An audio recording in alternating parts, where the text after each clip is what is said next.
सिक्किमाव जिनाखि जादों बियो जोबोद दुखुनांथाव जिनाखि फ्लाड जानानै जोंनि हादोरनि जवान बिथांमोनहाबो गोमानानै दङ माखासेखौ साफा सानै मोननो हाहांदों जोङो बेखौनो आफा आनान गसाइनाव आर'ज गाबगोन जाहाथे सिक्किम बायदि जिनाखि थासारि जानाय बे थासारियाव आफा आनान गसाइया बोर सारस्रि हरथों आरो सिक्किमा थाबैनो बेफोर जिनाखि लुकसान जानाय खथि जानाय बिनिफ्राय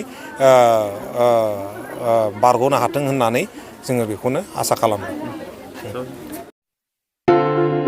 मोनसे गोनांथार फोसावनाय बे खौराङा नोंथांनि थाखाय गोनांथि जागोन। गोनांथि खौराङा बेनोदि चिरांनि काजलगाव SBI ब्रान्चनि नांजाबनाय रोंगौथि गोनां डक्टर सुमिक देबजों लोगोसे माखासे डक्टर मोननो हानाय गंसे मोजां देहा फाहामग्रा SD क्लिनिक दङ।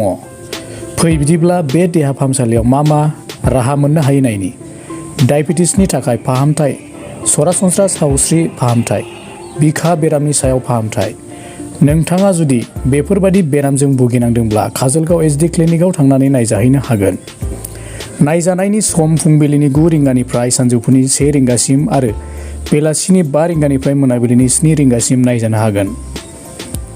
नोंथाङा सुलाद लानो थाखाय 7002293924 9954687336 जानबुं नम्बराव सुलाद ला।